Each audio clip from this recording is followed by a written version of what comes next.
संवृत्त गुणधर्म। चलिए इस चीज को हम लोग पढ़ेंगे।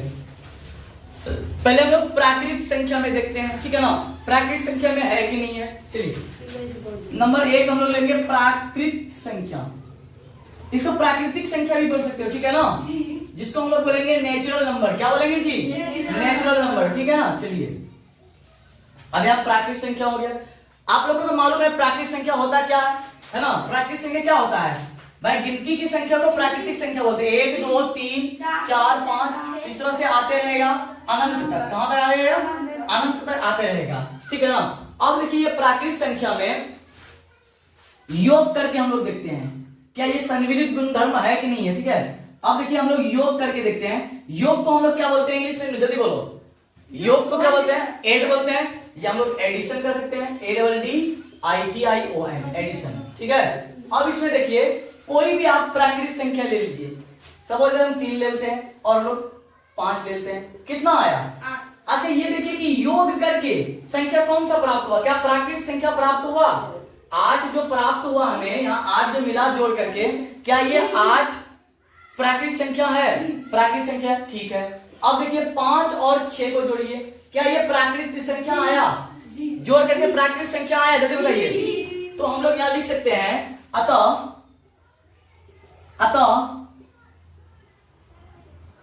प्राकृतिक संख्या, ठीक है ना। अतः प्राकृतिक संख्या है ना, अतः प्राकृतिक संख्या योग के अंतर्गत क्या है? संवृत्त है। क्या है जी? संवृत्त है, ठीक है ना। चलिए याद रखिए, फटाक से लिखिए तेजी से। योग प्रतिलोम समझ में आया? प्राकृतिक संख्या में योग समझ में आया? यानी अतः प्राकृतिक संख्या जो है योग के अंतर्गत क्या है जी? संवृत्त है कि नहीं है। चलो बेटो अब यहाँ ध्यान दो। अब हम लोग समझते हैं वैवकलन, ठीक है ना। चलिए अब यहाँ से इतना मिला दे, क्या इतना मिला दे? चलिए अब प्राकृतिक संख्या में हम लोग देखते हैं वैवकलन, ठीक है ना। यानी ये A नंबर हो गया, B नंबर देखिए वैवकलन, ठीक है ना। अच्छा वैवकलन को हम लोग कहते हैं घटा। क्या कहते हैं जी? घटा, है ना।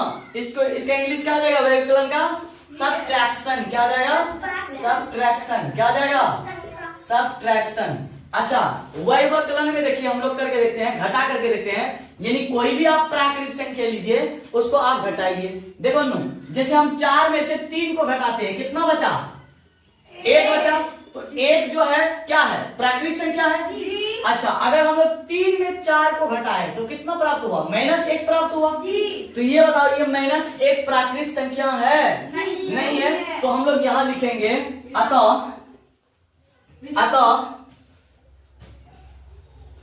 प्राकृतिक संख्या, अतः प्राकृतिक संख्या, ठीक है ना। ऐसे लिखना है जैसे पिछला वाला लिखे थे वैसे।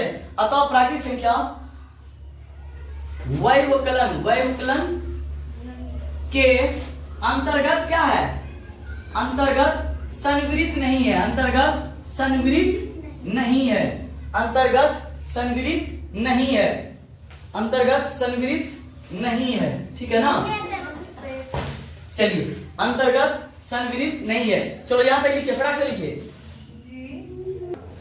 अब देखो प्राकृतिक संख्या में वैवकलन समझ में आ गया कि भाई अगर प्राकृतिक संख्या में वैवकलन करेंगे तो ये संवृत्त क्या होगा? नहीं होगा, है ना। अब हम लोग गुणन में चलते हैं। किस में चलते हैं? गुणन में, यानी गुना, ठीक है ना। चलिए यहां देखिए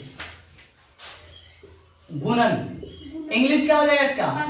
मल्टीप्लीकेशन। मल्टीप्लीकेशन, ठीक है। चलिए अब मल्टीप्लीकेशन में देखिए कोई भी प्राकृतिक संख्या आप ले लीजिए, कोई भी प्राकृतिक संख्या, ठीक है।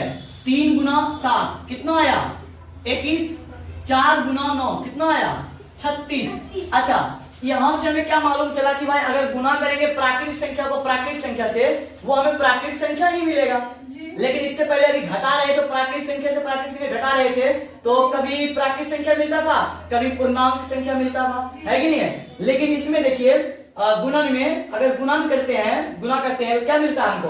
प्राकृत संख्या ही मिलता है। जब प्राकृत संख्या मिल रहा है तो हम लोग क्या लिखेंगे कि अतः प्राकृत संख्या गुणन के, यहां लिख सकते हैं अतः प्राकृत संख्या गुणन के अंतर्गत संवृत है। क्या है जी?